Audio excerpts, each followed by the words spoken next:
Up next, we have Natalia Vasquez. Natalia is a senior in the McDonough School of Business, double majoring in Marketing and International Business Regional Studies.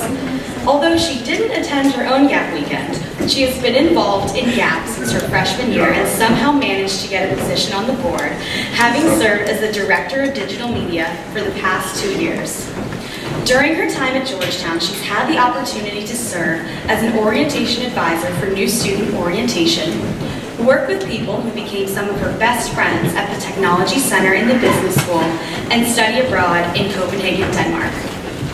In her free time, Natalia loves to run to the monuments, explore all the coffee shops that DC has to offer, and people watch on her front porch when the weather's nice. Originally from Denver, Colorado, Natalia is excited to move to Dallas, Texas next year to work at Frito Lay and eat more chips than she could ever imagine. Please welcome my friend, Natalia Vasquez.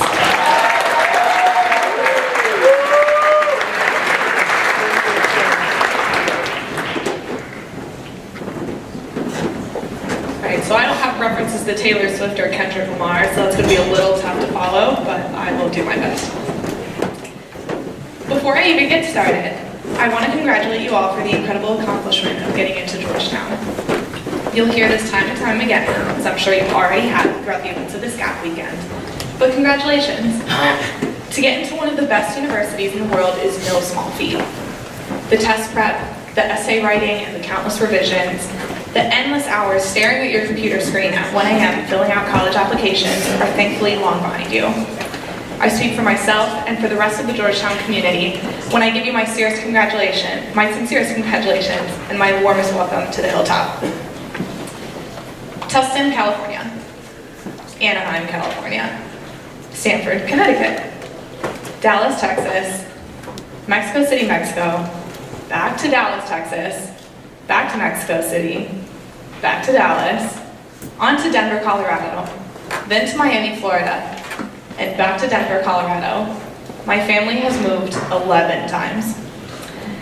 Now I'm sure those of you who haven't moved so often are thinking, wow, or why did she move so many times? Or was it hard to make friends when you move so often?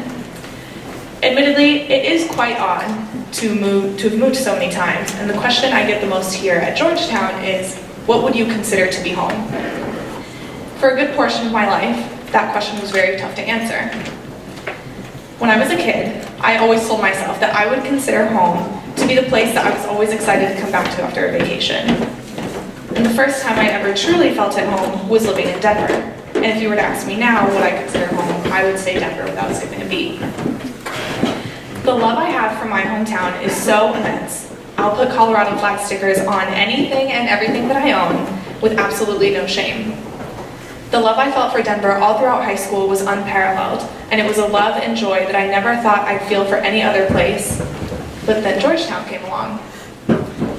Now, I have to be honest, the incredible love I feel for this school wasn't immediate. I'm really, really happy here at Georgetown, but as someone who is 1,634 miles away from home, my time here hasn't always been easy. And even if you live just a couple blocks away or halfway across the world, your time won't always be easy here either. I've had my fair share of calls home as a family member listened to me after a bad day, feeling overwhelmed and anxious about my schoolwork, or experiencing terrible homesickness. While the easy solution would have been to run away from my problems and book a flight home, these moments of vulnerability and weakness helped me grow in incredible ways. By being honest with myself and accepting my emotions, I've been able to open up with others and experience the beauty of the Georgetown community on a deeper level. In the spring of my freshman year, I took Principles of Macroeconomics. That class may as well have been taught in another language because I could not understand any of the concepts being presented to me. I remember being so frustrated that no matter how many questions I asked or recitations that I went to, I couldn't grasp the concepts we were learning. What came so easily to all of my peers didn't quite click with me. The spring semester of my freshman year was one of the first times I experienced the unconditional support of the Georgetown community. A friend of mine who lived on my freshman floor at the time and who has remained one of my best friends to this day is easily one of the most intelligent people that I know. he would understand any of the concepts we learned in class 5 minutes after being taught them. And I expressed to him early on in the semester that econ wasn't my strong suit and that I was struggling a lot in the class. I wouldn't expect most people to help me in the extent that he did, much less after knowing each other for only 3 months. But he would sit with me for hours and walk through every single problem set with me and study for every single one of the exams. Sometimes we'd find ourselves sitting in the common room of our freshman floor until 3 a.m. doing econ, and even then, his patience with me was so touching. The fact that he took the time to sit with me in the hopes of my understanding macro still means the world to me, even all these years later. The Georgetown community has shown me unconditional love and support, not only in academic settings, but in personal matters as well, creating a space in which I feel entirely comfortable being myself. In the spring of my junior year, I was living in an apartment with 2 of my best friends.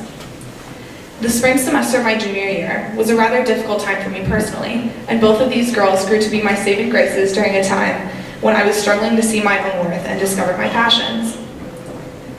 During this time, I, like so many other college students, was struggling with figuring out what I wanted to do with my life.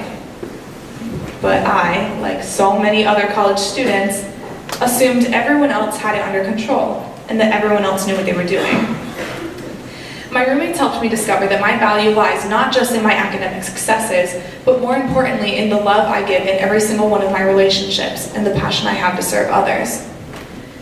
We constantly talked about how we gave and received love in our relationships and what made us feel valued. They encouraged me not only to embrace my vulnerability, but to rejoice in it and grow from it. Georgetown is unique in that it will cultivate incredible bonds with those around you because it fosters an environment in which you aren't afraid to feel uncomfortable. Georgetown gave me a home and a community that helped me discover who I am and what I'm passionate about and loved me throughout this entire process. This past fall, one of my roommates and best friends introduced me to this book called Daring Greatly that was written by a researcher on shame and vulnerability called Brene Brown. The book discusses the power of embracing one's own vulnerability in all aspects of life, whether it be personal relationships, parenthood, or career. The book set the stage for a reflective senior year that challenged me to embrace my vulnerability and push myself out of my comfort zone. But this is something that the Georgetown community has inspired me to do throughout my entire time here without my even realizing it. For the past 4 years, I've been surrounded by people who have loved me and cared for me so much, and they've come into my life at all points throughout the journey. Georgetown is a community of people that brings you up and empowers you every single day. Hoyas are family. Hoyas are the friends who sign you up for a Latin-style dance show, even when you have zero dancing ability, but you have a blast doing it anyway. Hoyas are the late-night conversations you have with friends about life in a Tombs booth over a plate of fries with a side of spicy ranch. And Hoyas are the friends who road trip through Texas with you just so you don't have to do it alone. Whether you meet them on your first day of new student orientation or on your first day of senior year, Hoyas are family, and this family is for life. And if I've learned anything over my time at Georgetown, it's that it's important to not only love the Georgetown community, but also to let yourself be loved by the Georgetown community, because this community has a heck of a lot of love to give. Congratulations again on your acceptance into Georgetown. I hope you accept this opportunity to experience for yourselves everything that has made Georgetown a home for me that I am always excited to come back to. Congratulations again, and Hoya Saxa.